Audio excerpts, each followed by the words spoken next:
everybody. Joe Moore here from Psychedelics Today, coming at you again from Breckenridge, Colorado. Today on the show, we have Alyssa Gursky, a graduate student in transpersonal art therapy and much more at Naropa in Boulder. Alyssa has helped us out a bunch in the past, and it's just really been time to get her on the show. It's been probably past time. So really excited to see how you guys like this episode. She is very involved in psychedelic work. We actually bumped into her at the Horizons conference in New York. I think the first time I encountered Alyssa was on stage at a conference in Boulder, Colorado, at Boulder Theater, where Dennis McKenna was on stage. I think Danny McQueen's organization, Medicinal Mindfulness, put it on. It was a really cool place. Actually, yeah, that was the same day I first heard about this DMTX stuff. And there was a really cool panel of students that was on stage for a period talking about what interests students in the psychedelic space. And it was awesome. Really happy I went, and really happy I learned about Alyssa and eventually connected. I think it was actually about a year ago, maybe. Could have been longer, but I think it was about a year. We hope you enjoy this interview. We go all over the place, from psychedelics to ketamine therapy to the MAPS fundraising dinners that are happening right around now. We also talk about Wim Hof method breath work, which is very interesting. We even talk about art, film, cartoons that are related to psychedelia. For instance, Hodorowski and Rick and Morty. So bear with us if it's a little kind of seems wandering. I think there's some value in here, some gems, and I really hope you enjoy them. Also want to let you know about some events that are happening in our world. I have 2 breathwork workshops coming up in February over President's Day weekend here in Breckenridge.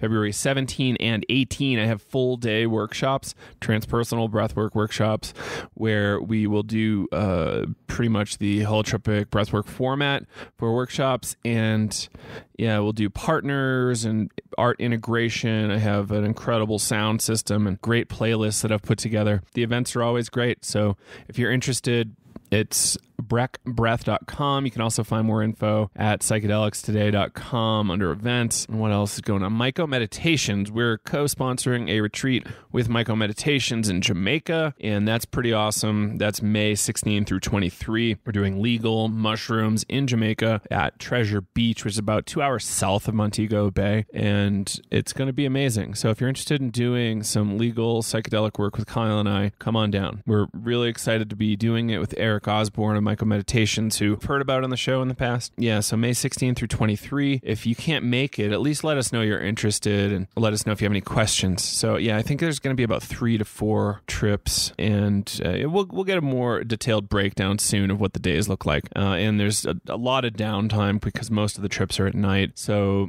yeah, there's room for excursions and doing some other fun stuff around there. So really looking forward to that event. And I think that's it for now. So now for some business. Hope you enjoy the episode. Hey everybody, Joe here. This podcast is brought to you by EntheaZen. We want to feature their product TransZen. It is great, and I've been taking it daily for a while now. I think it's a wonderful product, and we want to have more of you guys try it out. We've partnered with them to get you free shipping, so check them out at entheazen.com/PT to get your Psychedelics Today free shipping offer. Welcome back to Psychedelics Today with Kyle and Joe. Today we are here with Alyssa Gursky. Alyssa is a graduate student studying expressive art therapy at Naropa, and is a night attendant at one of the MAPS MDMA sites, which is really cool. And you're doing so many great things, Alyssa. It's kind of crazy. Thank you. You're young. You have so much energy. You got your hands in, oh man, so much psychedelic stuff. I'm like, whoa, this is pretty sweet. And breath work, and doing some breath work as well. Yeah, let's, how about we just like maybe fill in some gaps, things I missed about your background. I was just kind of going off my head of just knowing you. Oh, that's okay. You did a great job. So specifically the degree I'm studying is transpersonal art therapy, which feels super, not important, but it feels special because it's like where I feel like I'm meant to be, as silly as that sounds. Transpersonal art therapy really focuses on the spiritual and, transpersonal meaning beyond the self, like what is beyond our our personal identity, and how can we relate to ourselves deeper through art, and how can we relate to our suffering through art. And I could go on about that, but to clear up some things that you said, I also work on the Fort Collins site, so the Boulder and Fort Collins site, as a night attendant with the MDMA studies. And otherwise, you did pretty great. That's me. So maybe let's first start chatting about what is that night attendant role that you do with MAPS. So I've worked on a few of the little phases. So what the position entails is post-experimental session, where the individual either gets some varying dose of MDMA or a placebo. They have to be with somebody. They have to be... how to explain it? The way you've told me before, Alyssa, is that they're not allowed to be alone as part of the protocol after the session. Like, there is a slight fear, I guess, it built into the protocol, and protection built into the protocol around, like, a suicide risk, or like, I'm going to call the president and do some crazy shit, like something like that. Like, similar to how breath work, like something crazy could happen in the hours after the session, and you want to be there to support them if they need it, and make sure they don't have anything bad happen. Something like that. Does that sound right? A little bit. So more towards a positive lens. Okay. The role of the night attendant functions as continuing emotional support until a person needs to sleep. Mm-hmm. Going through that intensive emotional process, being the nearly 8-hour-long therapy session, whether someone got MDMA or not, if they're with a therapist for 8 hours, content is going to arise and be released. So the night attendant is to support that emotional process, is how I understand my position. If they do end up needing some sort of support, I can either call the therapist, or I can, try to hold that down as much as possible. But I think it's for optimal well-being and really to protect data. So if a person, let's say they have trauma in their home life, if they go back home after an MDMA session, their integration may not be as smooth and as clear. Does that make sense? Absolutely. So just to provide that emotional support, yeah. And do you work with a team of night attendants, or are you just solo? So I think on both the Boulder and Fort Collins site, we have 4. So each team has 4. There's a female identifying main night attendant, there's a male identifying night attendant, and then there's an alternate. So that way someone can always take the shifts, because in the present moment, they're a little infrequent because we're preparing for phase 3 and all that good stuff. But there is a team of us, but per participant, we each get one client, and they get one night attendant. Cool. And how did you get involved in this? Because I know you probably got involved during your undergrad, right? This is a funny story. Well, I was up late one night, and I think I read the paper, so you want to be a psychedelic researcher, which I've heard people over and over and over again say that's what got me to take the jump, to like reach out to someone or email someone. So I emailed Rick, and I just said, I just moved out to Colorado to attend Naropa because MAPS kind of gave on their website a thumbs up that Naropa, since they offer transpersonal psychology, is a great school. So I emailed Rick being like, I'm never going to get a response. Like, cool, I did that thing, but I'll keep moving. And like 20 to 30 minutes later, I had a response back, and I was like sobbing my eyes out. I later asked a friend who was working at the Zendo project with me in Costa Rica, and I told her my experience, and she's like, wait, Rick himself emailed you back in that short of a period of time? Like, you must have caught him at like the right second, because that does not happen. I was going to say, I've sent a few emails out and never heard back. Yeah, that's why I hold the belief that this path chooses you. You don't really choose it. So he put me in contact with Marcella Otolora and Sarah Gale, who are both Boulder-based Marcella is the principal investigator on the Boulder site for the MDMA research, and Sarah is a therapist on that Boulder site, and she's also the director of harm reduction at MAPS. So between those two women, here I am. So it was totally just like a luck situation, and that got my foot in the door, but I think my persistence definitely got me to stay. That is pretty awesome to get involved in that as like an undergrad and being able to have that experience. I know it was probably always a dream of mine, it's like, So it's definitely possible to get involved. And, it's kind of cool talking to you, being a student as well. Just like, always questions like, how do I get involved in this stuff? And yeah, sometimes doors just open up randomly.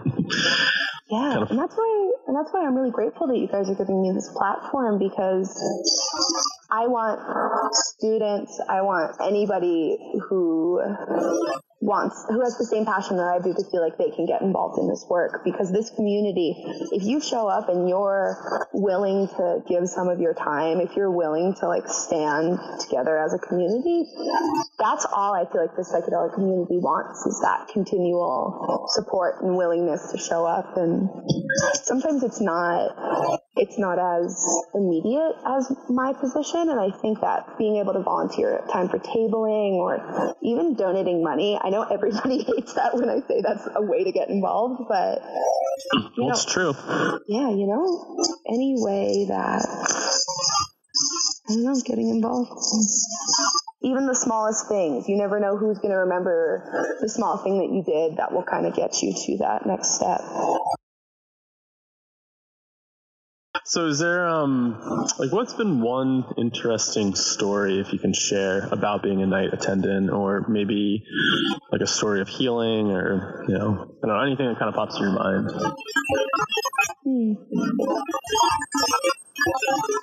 Well, what I always tell people when they ask me about the position is witnessing the transformation. I don't think one specific story really jumps out to me, but watching the initial contact, so before their first experimental session, which is the MDMA session, they meet me. And it's just a simple meet and greet. They can ask me any questions they want. They are given my contact information, just so that way they know who will be taking care of them post-experimental session. And I always try to take a minute to like really look at this person and just feel into their presence. And being able to do that after all 3 experimental sessions, there's just this humbling difference of some people suddenly are given their ability to sleep back. I've had participants that have had chronic sleeping issues, and then after the first MDMA session, they're sleeping throughout the night, which is miraculous. But there's really no particular story that I feel like jumps out to me besides just witnessing how deep of transformation this work actually causes. Yeah, they just turn into different people. Like the identity without trauma is just huge. Yeah, it's uncharted territory for these people, and watching them take those first steps into a life meant on thriving instead of just like baseline surviving. Right. Yeah, you hear that a lot. People are just constantly in survival mode instead of kind of moving beyond that. And yeah, it's got to be really rewarding to be able to see that transformation. Has there been like maybe a situation where, I think a lot of people hear all the great data that's been coming out and the success rate and whatnot. Have you seen like somebody like agitated afterwards, or, maybe couldn't sleep, still just like... Oh, sure. For sure. Totally taking into account that these people are taking something that has amphetamine in it. Some people do have difficulty unwinding post-session, but yeah, I think the process looks different for everyone, which is why I'm hesitant to just be like, look at all these amazing people that I've got to sit for and their miraculous stories, because sometimes it is a little bit slower, and it is a little bit more of a continual upheaval before that new sense of self really gets to take hold. It's interesting that it is an amphetamine because, when I'm coming down, it's like, you never just, as a recreationalist, not taking it seriously in those cases, like, I'm never just like sitting around. I'm probably smoking pot. I'm probably eating edibles, trying to chill out somehow. Like, or I'm just standing up in the corner, like dancing. Like, don't look at me, guys, just still dancing. And it's 4 a.m. Don't worry about it. And so in a therapeutic situation, that's kind of tricky. You're like, all this agitation. We've talked to an underground therapist, and I know that this is a provisional model and it's bound to change once the research is finished. But yeah, it's tricky. Like, how do you deal with that jitteriness? Like, do you have a lot of chamomile tea or something? Or like, let's do some yoga? Or how do you guys deal with that jittery stuff post session? Well, so my answer here is just going to be what I've witnessed from the therapist or from the participant's personal experience afterwards. It seems like when you spend 8 hours focusing on working through trauma, that inner journey that takes place between guided body work, if the participant requests it, or the music that is played, that is just like how the graph transpersonal training breathwork does it, and I'm sure you guys do as well. There are playlists curated to support somebody who's coming up, somebody who is, on a more peak and is an intense experience, or somebody who is coming down, and the relationship that music and sound can have with that experience. I feel like those aspects, those little like pieces of the therapy kind of are releasing so much energy that you don't realize you've been sitting down for 8 hours. Mm. You know what I mean? Like you're releasing some serious trauma in that work if if the time is right, and if you're in the point of your transformation where that's, part of the journey. Yeah, doing a lot of that inner work is pretty tiresome. Yeah. Yeah, if I look at it just like a breathwork session, like typically folks are quite exhausted after, at least for a few hours. And yeah, I think it would be similarly exhausting even if you're supported by an amphetamine stimulant. So I think you're right. Yeah. Interesting. Yeah, but just thinking about focusing on yourself for 8 hours is kind of a daunting task. Yeah, absolutely. Cool. So that's one of many things you have going on. We're also very interested to hear about your experiences as a patient in ketamine-assisted therapy, because it's very fascinating to us. Yeah, it's kind of the most special thing in my life right now. I was referred by a good friend in the community, and once the process started happening, like I saw a registered nurse to, just overlook my diagnoses and if this treatment would be suitable for me. And, I met with the therapist, and then once I walk out of a pharmacy with a little bottle that says, Alyssa Gursky, ketamine, 50 milligrams, I'm just like, this is the future! Future! But, I feel really grateful to be a participant in the early stages of this work, because a good friend once said to me that ketamine is great in the therapeutic context because it dissociates you from dissociation. I like Which, that. like that, right? Because, so ketamine is, I'm like trying to find the right words that cover both transpersonal and more of like a scientific. Right. It's tough. It's like being somebody who was working with embodiment issues and dissociation, it's like ketamine allows me to take that dissociated self and look at it from an even more separate point of view. So it's like, personally, I feel like I'm able to move through the spectrum of like embodiment and listening to my body in a deeper way. Does that make sense? Yeah, it does. Absolutely. That's interesting. So did you get any infusions before are you taking just ketamine pills, or what are you taking now? They're like little sublingual tablets. Oh, okay. They do not taste great. Like they're just small sublingual tablets that I kind of just crack them in half and put them under my tongue and wait for me to dissolve. What's the flavor, if you can try to describe it? Ooh, so I feel like they try to put this like orange flavor in to mask it, but it does nobody any good. Besides that, it's that like classic, sorry mom, chemical drug taste. Sure, got it's just like that chemical. You can't put water in your mouth. It's like you're sucking on battery acid or like brake fluid or something for a while. And then just like a little bit of emergency. Nice. Yeah, really helping, guys. But for that kind of experience, like that's really not that vile. I get, to me, that tastes a lot better than the ayahuasca taste.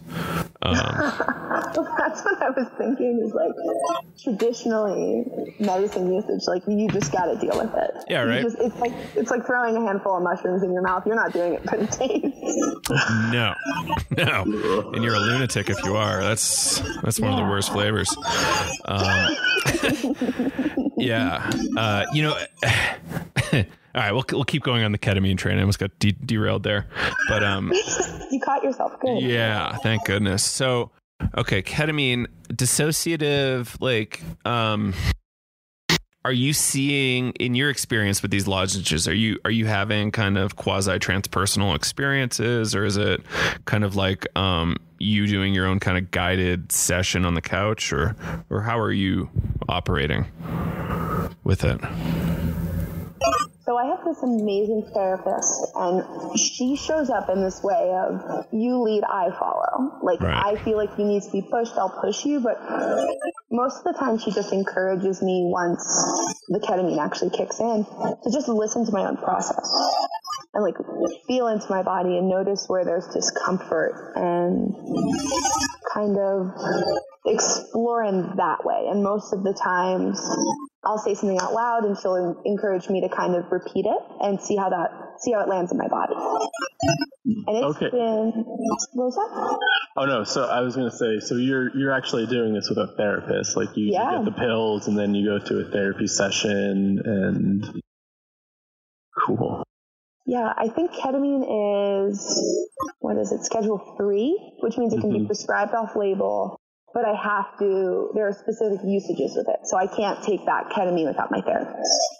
Right. Joe, do you remember anything that Dr. Scott Shannon was saying, that people could take it at home if they knew they had a good sitter? Well, yeah, so different doctors are prescribing it in different ways, right? So the doctor's going to have to make his or her rules around how that patient will use it. He says he's only prescribing it to people he trusts, will not abuse it. If somebody says, "Oh, I lost it," he will never prescribe to them again. He does want people to have a sitter, and he wants people to block off, like I think he said 2 to 3 hours of time for it. Oh, so he's doing it. I guess I got to go back and listen. He's doing it a lot of ways, actually. So he'll actually in his he won't do, that's not his first session. Like he'll do IV or IM sessions with people in his facility, the Wholeness Center that you were at, yes, for the MAPS dinner. And once he gets a certain level of comfort with the person, like maybe he'll go that way with prescribing it and letting them take it home, because it's kind of like a maintenance schedule. Like once every, I don't know, I forget his schedule, maybe weekly. I'd have to go back to the episode to pin that down. I remember at Horizons, I heard Dr. Phil Wolfson talk about how he prescribes it, and it was in a similar way. Sort of treating ketamine and having that availability to bring it home once that relationship was established and you've used it in session. I had an unrecorded phone call with Dr. Wolfson, I don't know, a bunch of months ago, and he was the first one that actually told me about lozenges. It's very interesting because it brings the cost down of ketamine therapy tremendously. Oh, it really does. It really, really does. What did Dr. Shan say? They're like a couple bucks a pill. Like it's an incredibly cheap drug. Yeah. It's like, so for 6 sessions worth, which is 12 lozenges, I'd say it's about 40. That's incredible. Yeah. And that's pharmaceutical grade. What you said? That's pharmaceutical grade. And you don't have to deal with black market business, which is wonderful. One of my prescriptions took a little bit longer than usual to get to me. When I called and asked why, they said, "Oh, because we had to synthesize this for you." I don't know who can say that they've had ketamine synthesized just for them, but that is crazy. Have you watched Hamilton's Pharmacopoeia? His new seasons. So it's a funny thing. I saved that show to just binge watch in one day. Nice, that's good. So this season is a total mystery to me. Well, so he goes out to try and figure out the synthesis of ketamine, and I guess a lot of it's produced over in Asia and India. It is. And nobody, like he says that nobody really understands how they mass synthesize ketamine. Like small productions understand, and he was trying to go to these pharmaceutical companies and these labs to try and figure out the synthesis. And I mean, not to give it away, but he doesn't really find it. And I just thought that was so fascinating that how is it that that information isn't really out there, So are you saying that it's like mysterious and people don't want other people to know, or it's just like a mystery to the psychedelic science community? Maybe a mystery to the psychedelic science community. Maybe it's just a thing within the pharmaceutical companies on how to mass scale synthesize it. Because obviously, small scale batches people can figure that out pretty easily. But just because I think it's just really time consuming, and you end up with a small amount.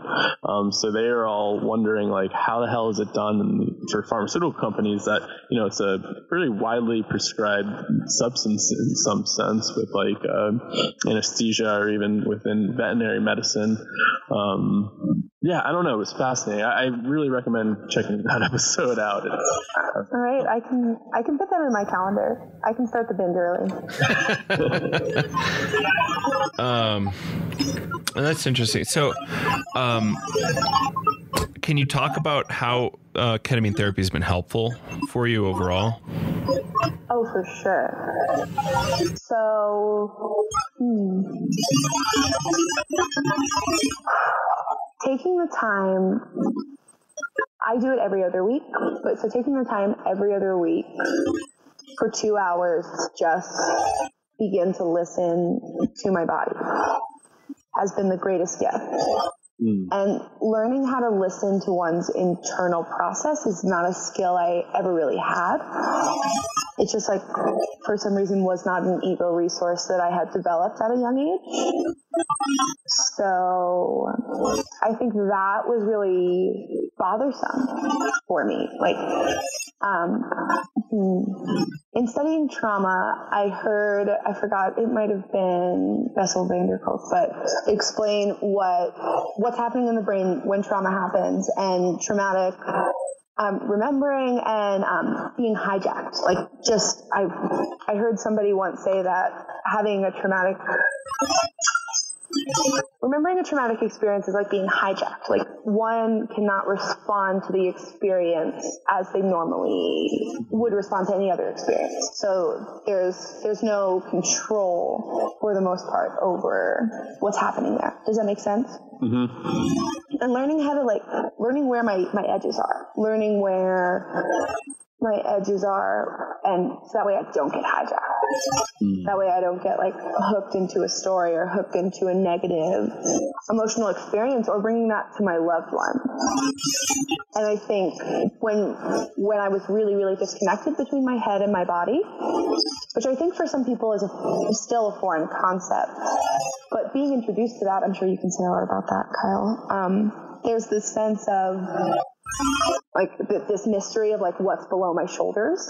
And by dissociating from that dissociation and seeing that relationship between my mind and body from a little bit of a more spacious point of view, I think that has granted me the gift of learning how to listen and learning when I'm getting close to an edge or when I'm in a place of discomfort, I can begin to treat it and work on that in myself, ask for resources from my partner, from my community, instead of just spiraling into some sort of emotional turmoil. Right. Yeah, just reacting. Yeah, I feel like ketamine therapy has given me a space to like try out listening and try things out and fail and trying out what, trust even looks like with a therapist. I think that's a big thing too. It's really vulnerable. Yeah, and how long did you say the sessions last for? 2 hours. 2 hours, okay. That's how my therapist does it, yeah. Yeah, so it's pretty fast acting. Yeah, I always try to do my sessions in the morning, so that way there's no food in my system. I've pretty much done nothing that day besides maybe go on a run or meditate, but really just starting my day with that, I've been finding it kicks in super quick.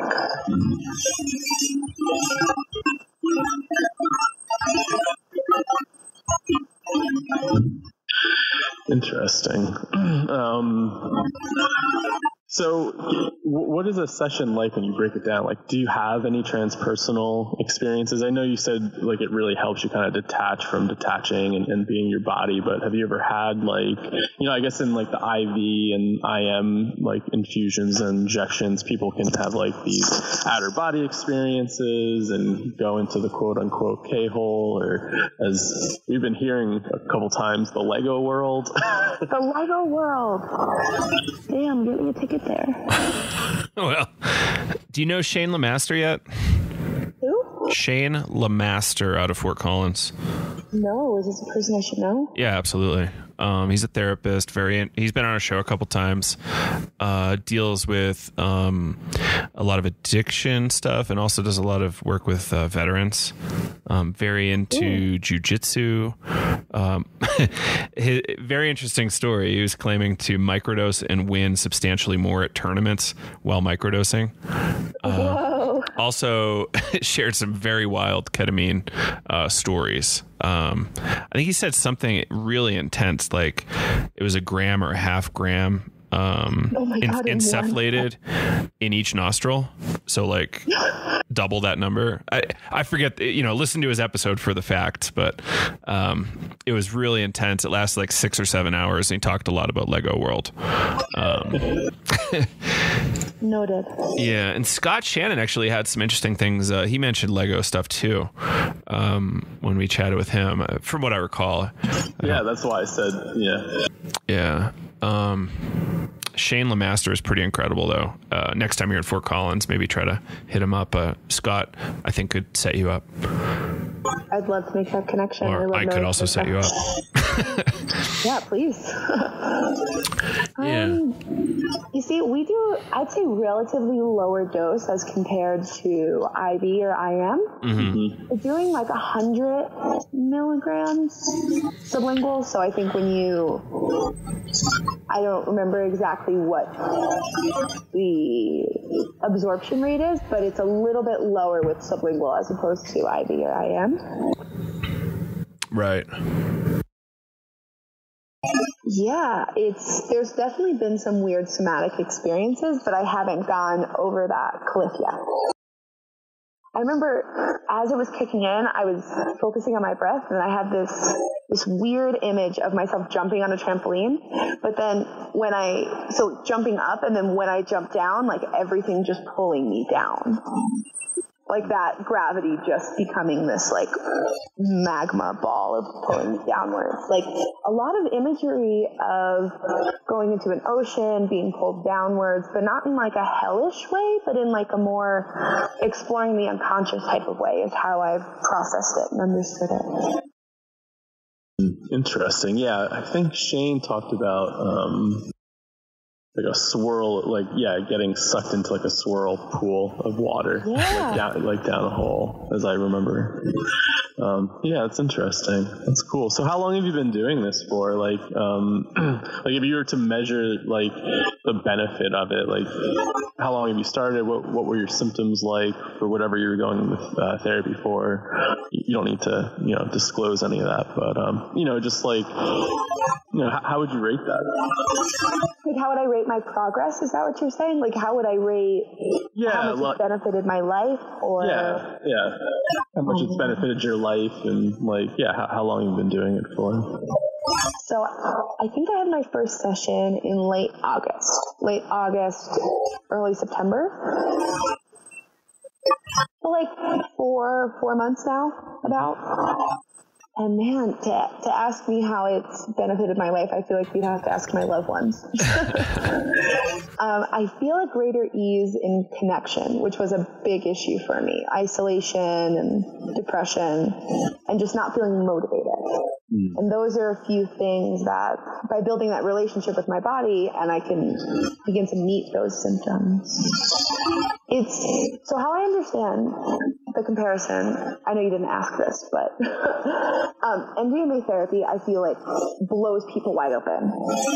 It just absolutely catapults you open into like re-experiencing trauma in a safe way and feeling love and connection, which is so needed in our society. I will be the first one to say that. But the unique thing about ketamine is it feels like more bite-sized with that. Like I begin to look at something that makes me, nervous or uncomfortable, or a part of myself that I haven't wanted to look at. But then it ends. It's only a 2-hour thing. And then I go into my life, and my life can be more about integration and actually connecting those pieces. So for the modern day, like a student like me, I'm in grad school and I work 2 different research positions. I can't be taking like a day off a month. It's not really possible for me. So that like 2-hour window has been really amazing for just like eating away at bite-sized pieces of things that are unpleasant or things that I want to work on in myself. Yeah, that's how I'd explain it. It's creating a great change, but it's that commitment. It's being willing to get on that cushion and be really vulnerable in front of someone. Yeah. That's wonderful. There was a little conversation online about microdosing on Instagram, and somebody was arguing the fact that you really need to jump in the water, and what's the point? And then you have other people that are like, well, it's benefiting others by maybe just maintaining and whatnot. And I was thinking about it in terms of like breath work and trauma and stuff like that, and the titration process to little increments can be really important. Like if somebody is like really emotionally unstable or mentally unstable, they're dealing with like significant trauma and they're not really grounded, to just throw somebody in the deep end could be, pretty intense. And I know with the MDMA work, it's kind of like that. You kind of get thrown in, people are having great results. But I also think there's definitely something to kind of easing your way into this. Like, you're saying I'm in grad school, I'm doing all this stuff. Like, I don't really have the time to maybe take a whole day or weekend off to jump in this deep water to do a lot of processing. It's creating 2 hours out of the week or every 2 weeks to do this work. Exactly. And the breathwork thing, I think what you're naming is genius. I think it's so important for any psychonaut to know is that, you can always go a little deeper, but to take that step back sometimes isn't as easy. Yeah. Start low and go slow is what I always see at the dispensary. It's good. I mean, I don't know. I was always a person to jump right in and see what the fuss is all about. But,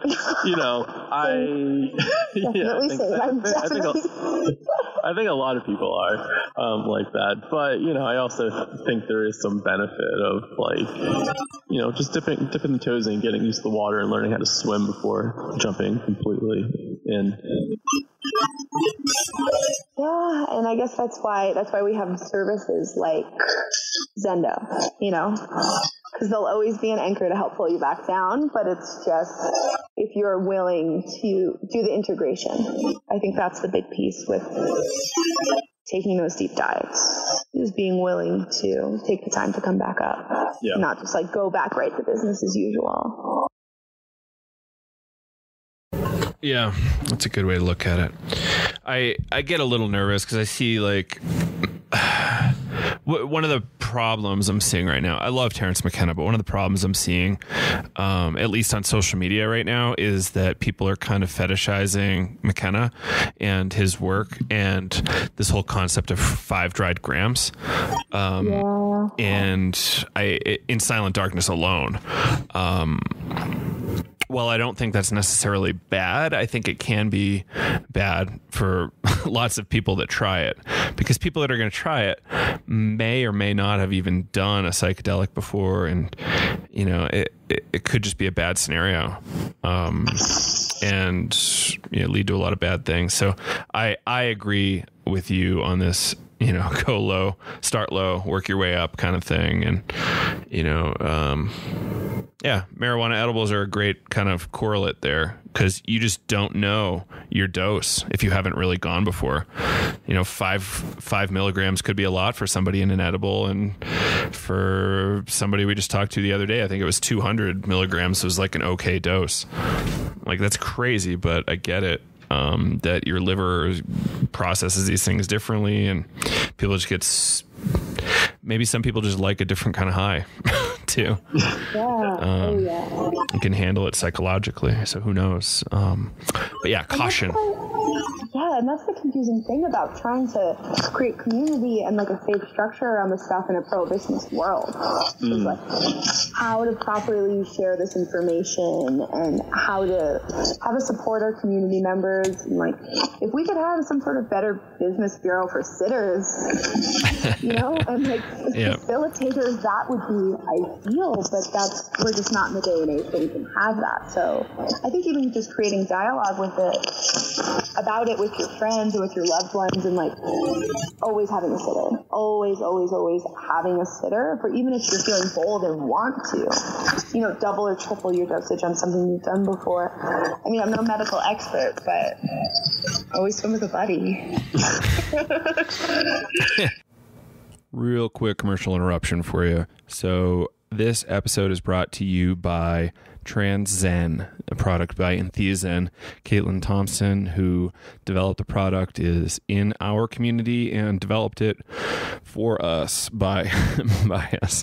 And it is a great product. I have found tremendous benefit from it and really have actually started to use it every single day now, and plan to do so for a while. And it's great for kind of mood stabilization and for party recovery, because we're not really getting all the vitamins, minerals, and aminos that we need in our daily diet, regardless of how well you eat. It's incredibly complicated to eat well enough to get this stuff in your diet. So check it out. There's even a offer for free shipping from their site, entheozen.com/PT for psychedelics today. You get free shipping, and check it out.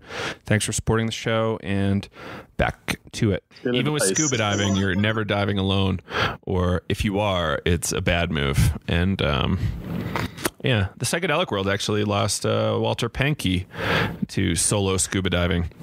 So yeah, he was. I really wish he was around. He would have been quite the person to have as an elder right now. He's an incredible guy. But yeah, he died. It was forever ago. It was like in the, I forget, late 70s, early 80s maybe. So equipment and safety were not as clear. Who knows though? It might have actually even been while they were still doing research at Spring Grove. Really? Like, wow. Well, let me pull up the date so I'm not just blowing smoke. Because he was an incredible guy. 71 he died. So yeah, that makes sense. Died really young. Scuba diving in Maine. Yep, I thought it was off the coast of New England. Yeah, Maine. Mm-hmm. John C. Lilly, I think he almost drowned in a float tank because he took too much ketamine. His wife just found him. Yeah. I think his wife maybe even did CPR. Like, I think he rolled over. That's wild. And that's when he agreed to his wife not to do ketamine in the float tank anymore. And that's when he agreed. And I think There's been a lot of, this is actually a great transition. There's been a lot of discussion in the Wim Hof community around float tanks and doing the Wim Hof method in float tanks or even in the shower, like while standing up. And there's a lot of risk there around drowning and or just hitting your head really hard from falling. That's what I was just about to say. So we are definitely on the same page. Just so listeners know, my relationship to the Wim Hof method is that my partner, Justin Weiss, is a certified Wim Hof instructor. He just hosted a workshop recently, and that was a question somebody asked, like, can you just do the breath work in an ice bath? Can you do it in the shower? And I think more than one person has died trying to do some sort of breath work in water. Alone. Yeah. And Wim himself even had some really close calls. So he's warning people. And Alyssa, maybe this is a good chance. Can you describe the Wim Hof method at all? Yeah, sure. I can describe it to the best of my abilities, and I apologize, Justin, if I butcher this. Okay, so the Wim Hof method. Where to start? Cold exposure, breath work. There are various exercises and meditation implemented into the method, but I don't know the actual process as deep as Justin would. But being consistent with breathing and being consistent with cold exposure has phenomenal results on autoimmune disorders, depression, anxiety, seems to be like a wonder drug of sorts.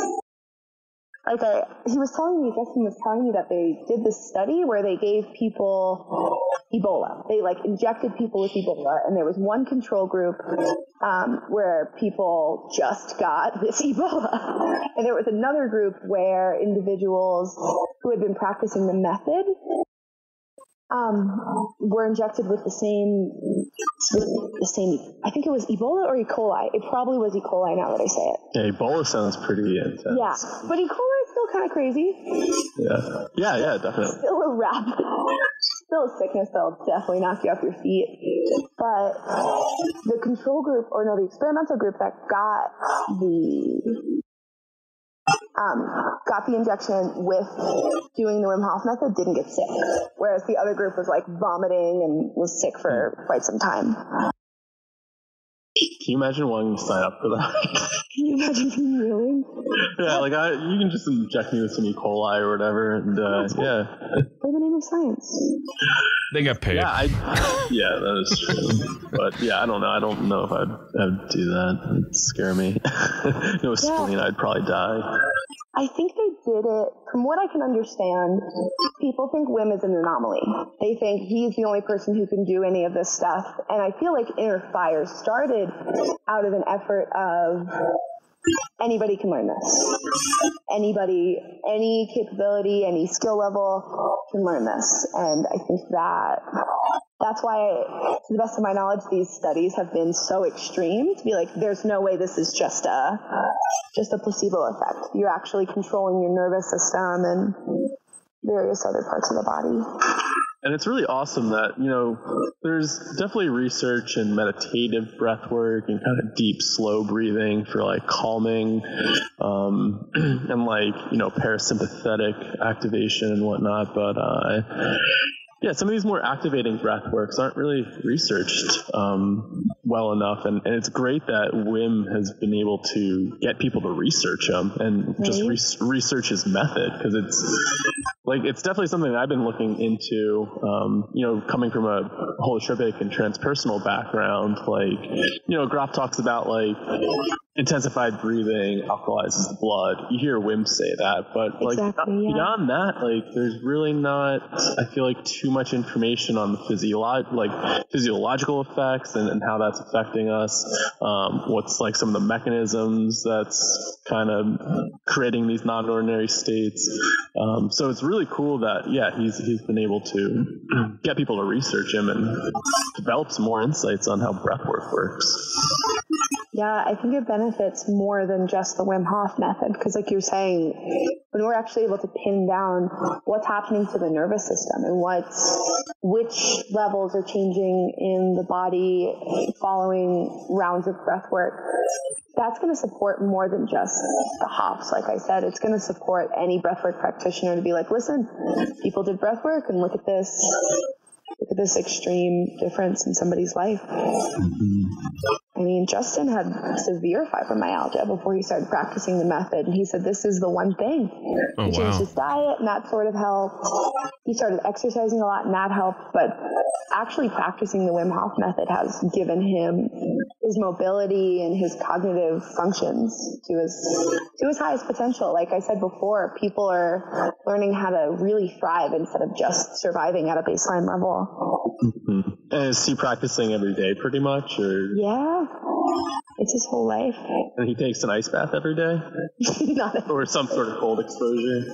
I think he does cold showers every day, but right now he's been doing ice baths a little less frequent because it's so cold out already here in Colorado. Yeah. Yeah.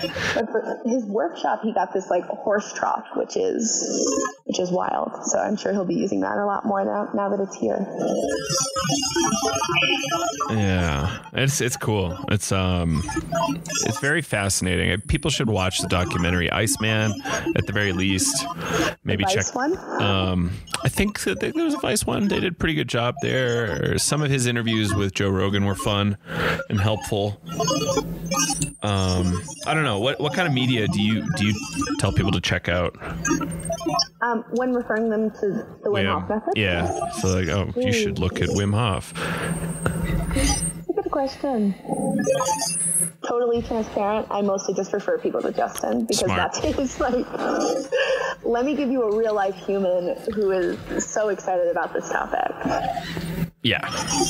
Makes a lot of sense. What I'm really, really excited about is the potential integration for these modalities, the potential integration for things like the Wim Hof method and things like art therapy into psychedelic therapy, into like therapeutic contexts, is what I think Justin and I kind of nerd out about the most, is like psychedelic assisted breath work, like art, what, like how to even title that. But I don't know, just these modalities, I'm so enamored at their ability to heal and witnessing it with my own eyes. Like, it's one thing to read something on Reddit or watch a Vice documentary, but to speak with somebody face to face or either through the internet that's like, hey, no, this really changed my life. I would give this a chance if I were you. I feel like that sparks people in making a change personally more than videos have that capacity, and digital media surely does, but I think that face-to-face connection where you can be like, no, you're bullshitting me, right? Like, this isn't true. To actually be able to have that, voice skepticism and ask questions, I think is really important, and new paradigms of healing coming in.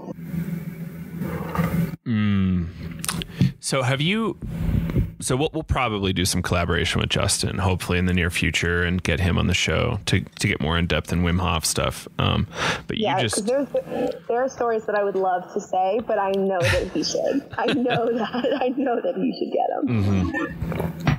And, I've seen photos of you guys online, like hiking with very little clothing on, like really high altitude. And it's like, that's pretty intense. It's clearly freezing out, but you're able to go for it. What was that, Kyle? I was going to say, he like jumping in a river that's just like covered in snow and just he's breathing in there. I'm like, how is he doing that? Horrifying. How is he calm in that right now? So once in a while in the summer, I actually like jump in some of the rivers here. They're at about 50 degrees in the summer, I think. And I only go up like halfway at my thighs because I'm like brave, but not that brave yet. Justin's going to have to help me get all the way there. What's wild is he always tells me that extremities are the worst. Like, extremities are way more painful than like your core, your vital organs, your torso, that region. But like, I'll put my foot, the first ice bath I ever took, I would like put my foot in and then like run to the other side of the bathroom like a scared goat or something, just like climbing on a counter being like, no, it's okay, dude. It's okay, dude. I don't really have to get in. It'll be fine. But,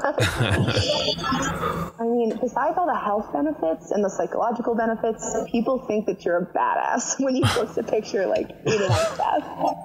So that's also a benefit. That's great.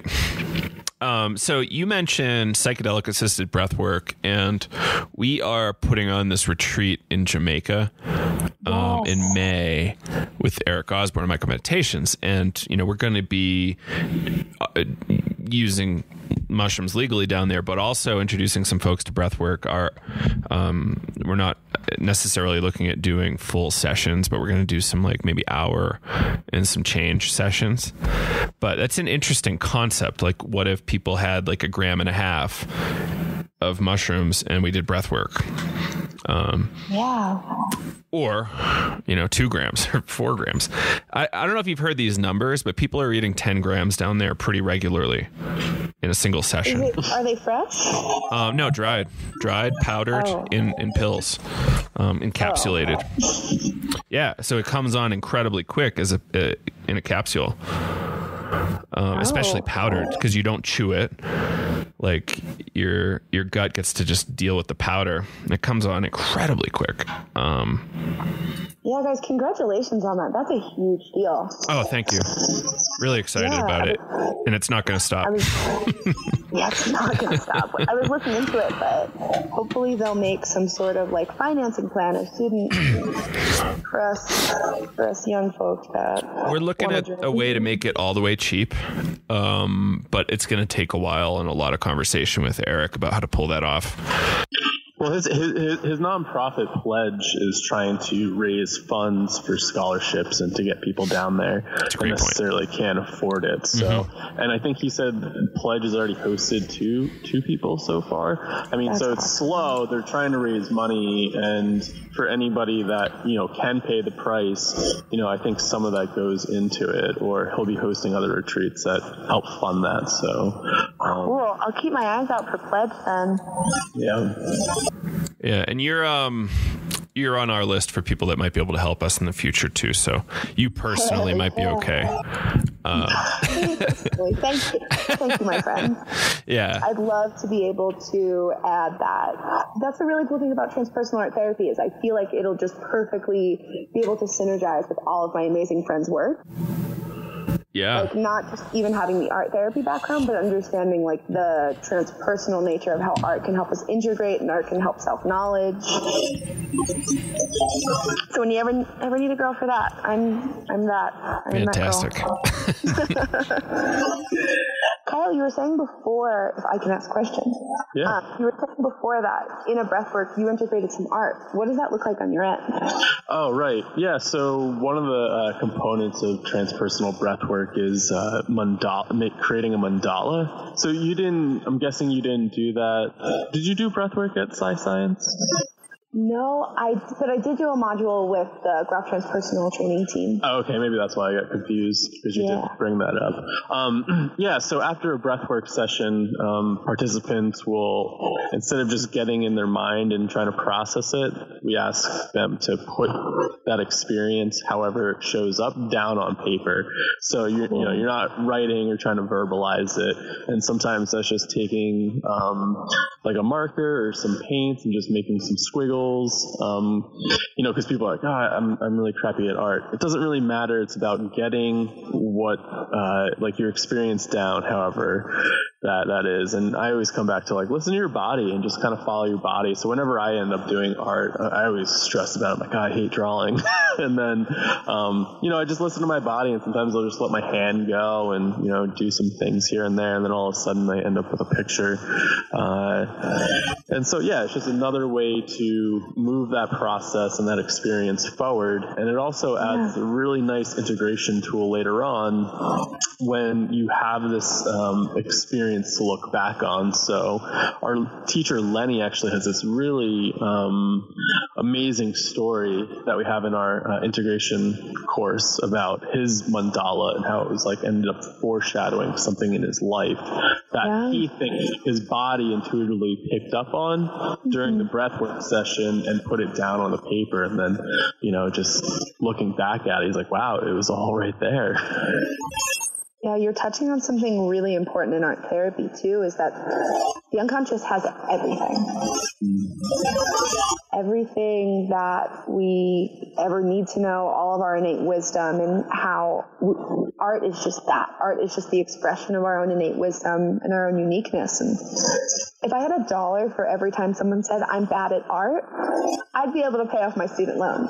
If I had $1 for every time someone said I'm bad at art and then proceeded to make a magnificent image, I'd be set. And I think that's something so interesting in our culture, is this belief of like, if I can't draw a certain way, like there's a block before creative expression starts. That's a lot of people expressing, I can't do it. But then you hear things like what you're sharing about your teacher, where it's like, if we can treat our creative processes and our images like they're their own being, giving them their own unique democracy, we can learn from them and see them from so many different angles and think about how that relates to the self separately, if that translates. And his picture wasn't even really like a definite picture, defined picture. It was just a bunch of like colors and squiggles and maybe some shapes. Line shapes and color, that's it. Like, coming from a more Gestalt point of view, like, we project onto everything. Like, there's so much information even in the idea of you picking up paints over pencils. There's information in everything in the creative process. And I think that's the amazing thing about the breathwork that you're saying, is you're going from like this deep embodied unconscious experience to like taking a step back into the real world, but still coming from that unconscious location. You're still just communicating through that avenue, instead of immediately coming out of breath work and being like, okay, so tell me what happened. Yeah, and people love coming out of sessions and just wanting to chat, and we're really trying to get people to just stay in their body and stay with the process. But yeah, I mean, it's so common. People come out and they're like, I gotta tell you this, and you're like, slow down, let's stay in the body. Let's tell the paper, and then you'll totally be able to share later, need not worry. That's good phrasing, tell the paper. Yeah. I like that. Well, yeah, I think there's a lot we can learn from you, since you've been in a deep focus study on art therapy. I didn't realize how embodied of a practice it would end up being. Because you think of art and you think of just like your brain is doing something and your hands are doing something, and likely, like, personally, I'm hunched over, like, lost in my image. But really, how much of the body is communicating in that space? Like the projection between me and the art material, and then me and the image that I'm creating. Like, there's so much fertile material in every decision that how people who just focus on talk therapy, I wonder how that wisdom can be brought in. Because I think every therapeutic modality has its place, but to be able to say to a person, every image that you create contains a part of yourself waiting to be known, that empowers them, because they can do art on their own. And they can learn to listen to the image on their own. And the art therapist really provides that space to find the creative identity, find what the identity looks like at all, to be able to explore different parts of the psyche. Art is like that. It's that like psychonaut experience, but just tracked on paper. Yeah. Do you have any, who are your big influences in this realm? In art therapy? Yeah, like art therapy, like transpersonal, like who influences you with all this stuff? That's a sweet question.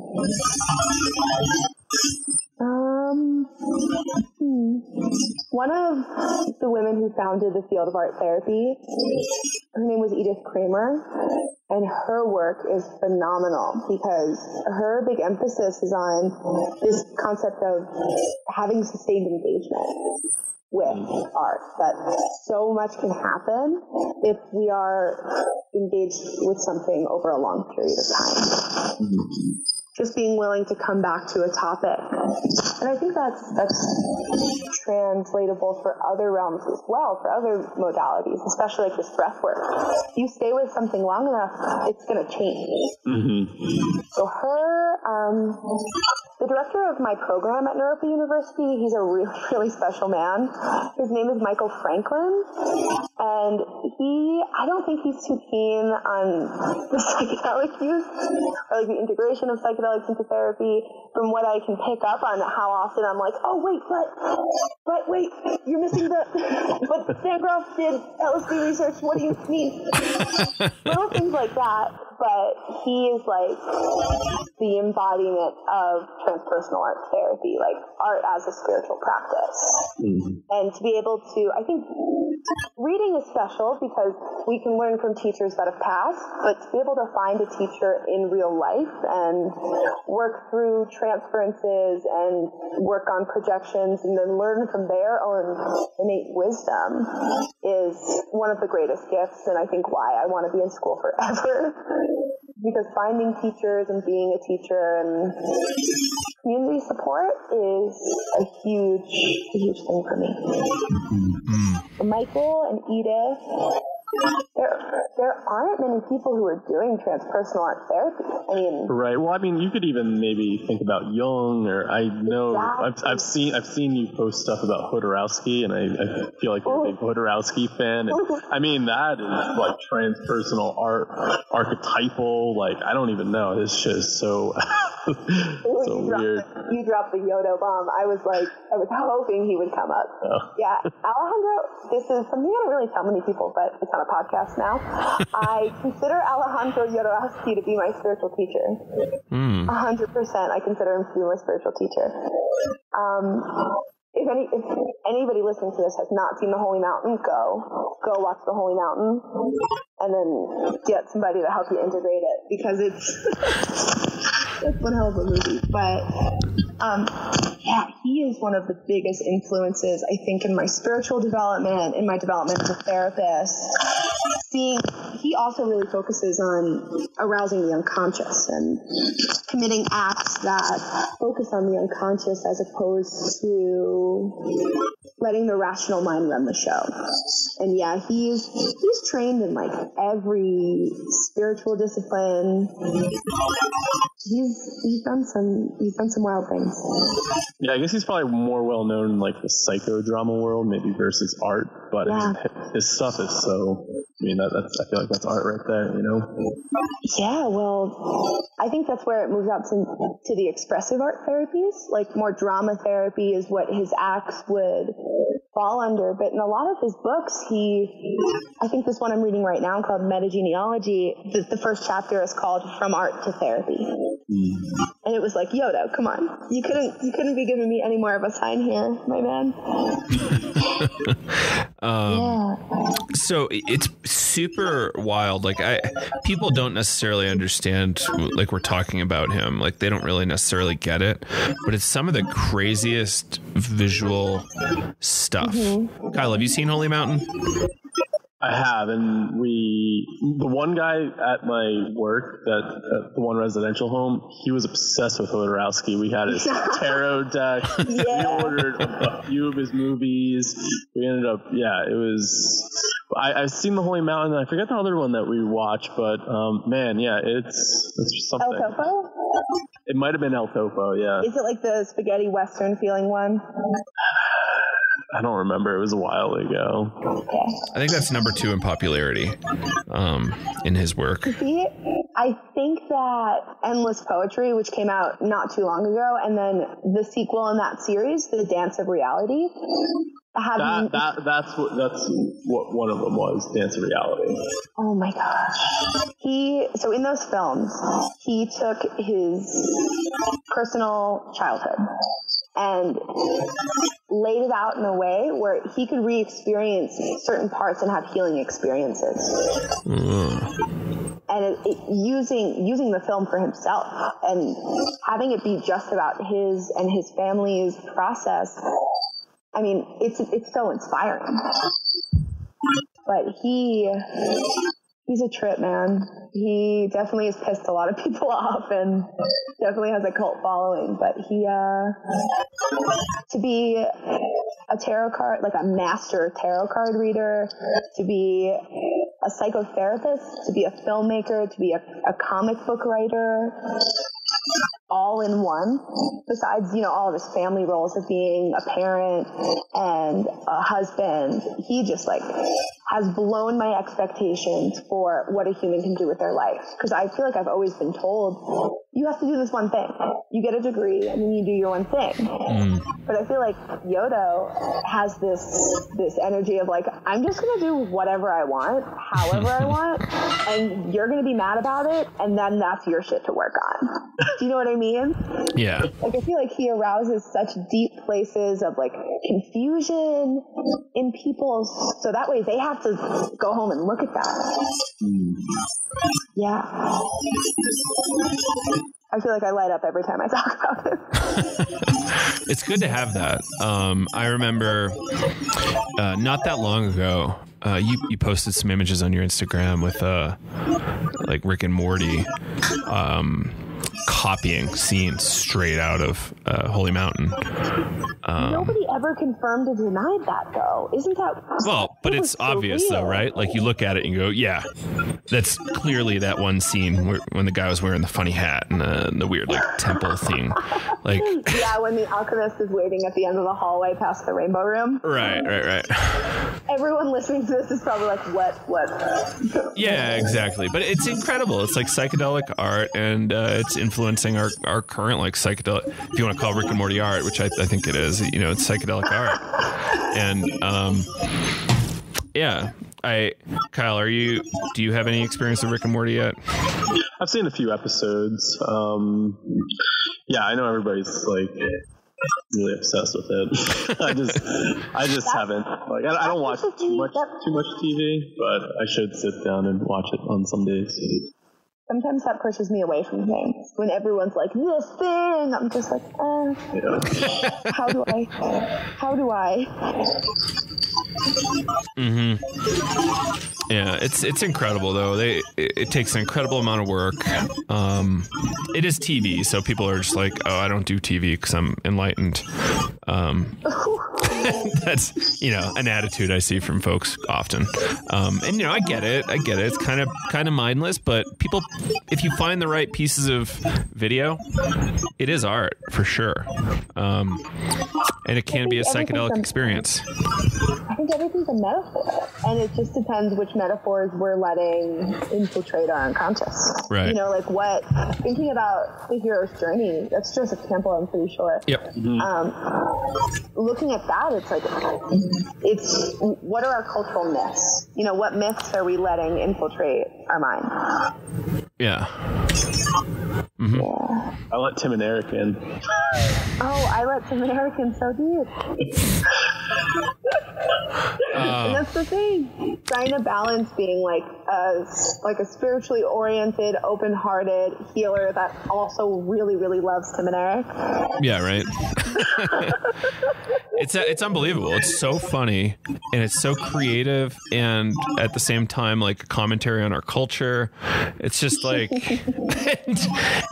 it just kills me every time. I don't get it. I don't understand how they can find out this sense of humor that is so specific to some certain age demographics, or I don't even know how to put it. So ridiculous. We're so off topic. But yes, let's talk psychedelics for 5 more minutes, then we can wrap this thing because we're at an hour or 10, I think. Yeah. Let's wrap up with the MAPS dinners over in Boulder and Fort Collins.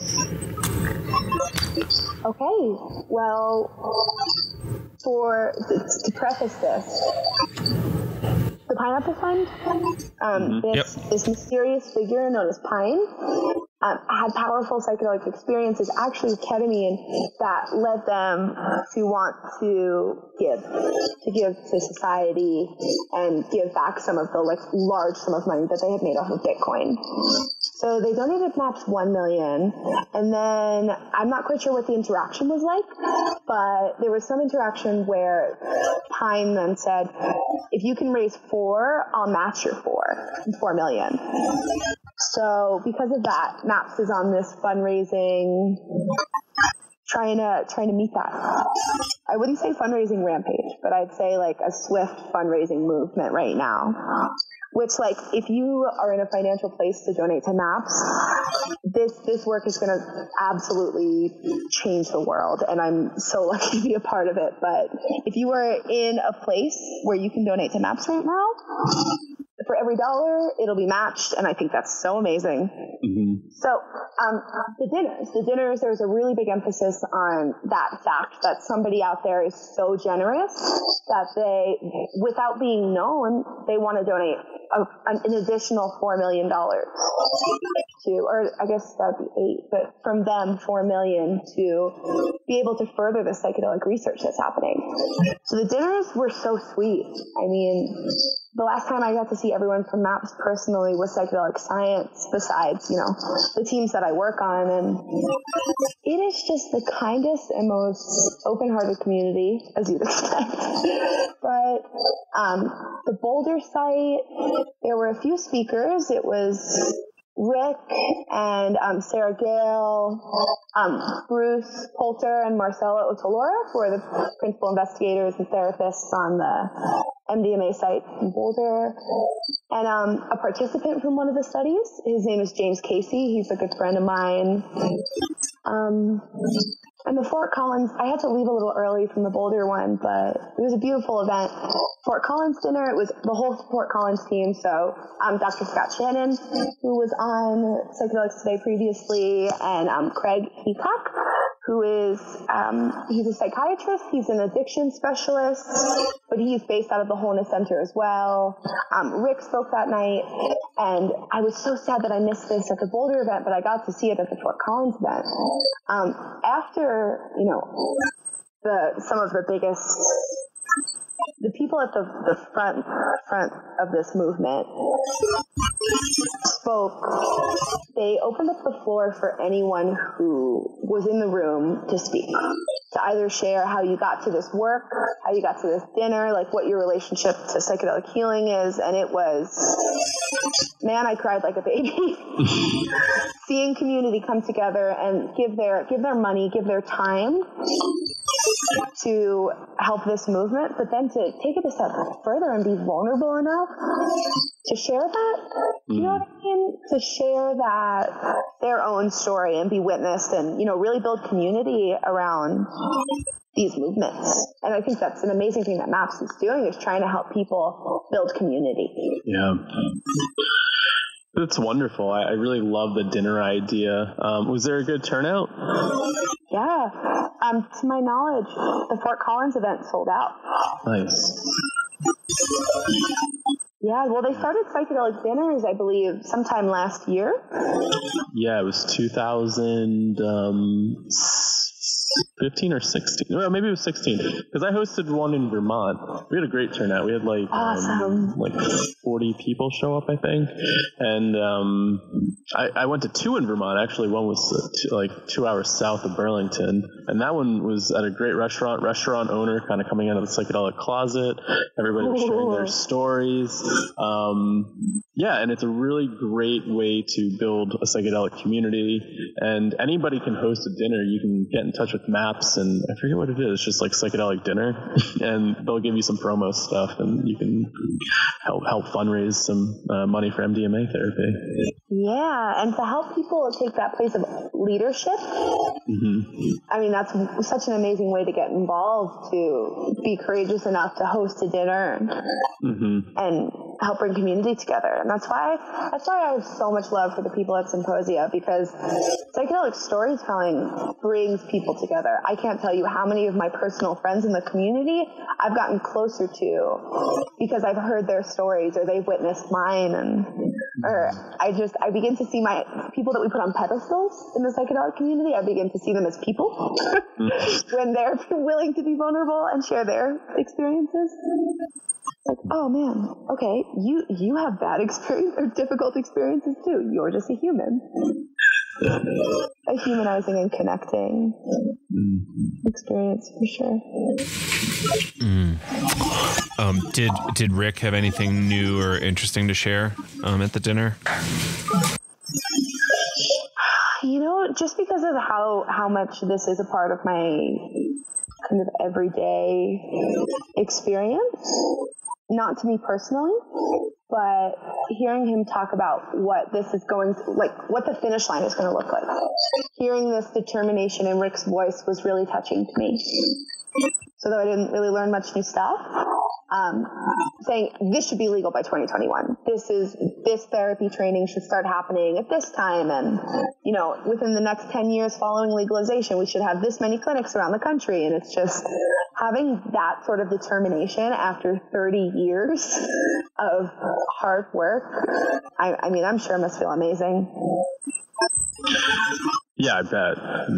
It's got to be so cool to see like your dream starting to blossom and see a lot of progress. So yeah, thanks, Rick, for doing all this. We love you. Yeah, love you, Rick.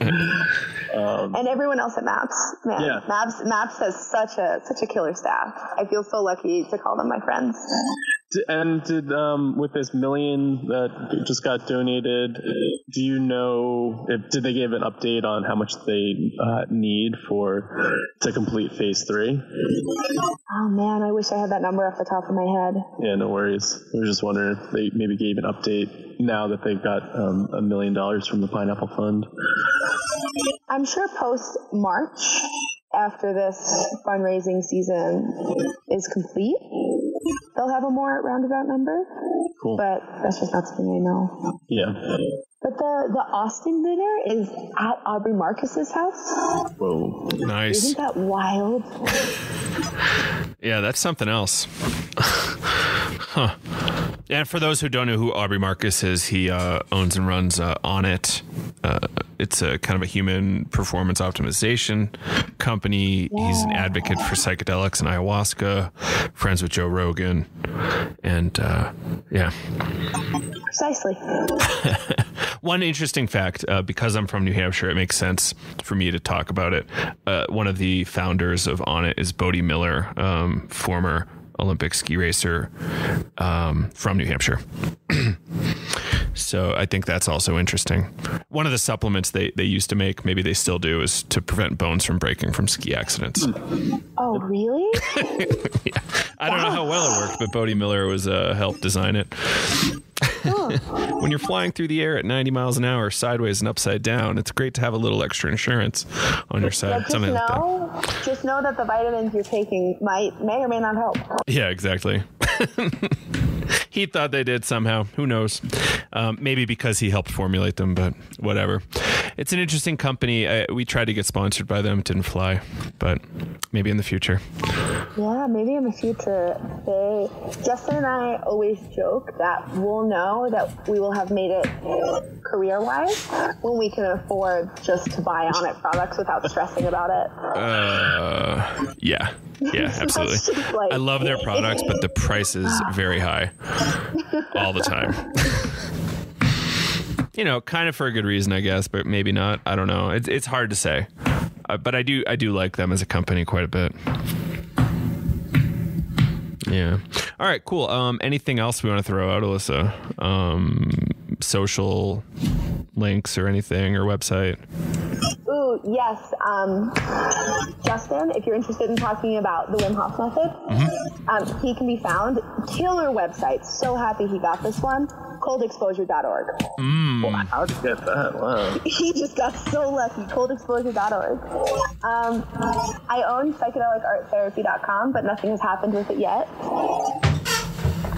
And I'm just grateful to have this experience. This is the first podcast I've ever done. Well, we'll be doing more with you, Alyssa, for sure. I do want to get down to Boulder and record in person with a bunch of you in the Boulder scene. So we'll make it happen. Thanks for being such supportive people. Absolutely. Yeah. Absolutely. Thanks for joining us.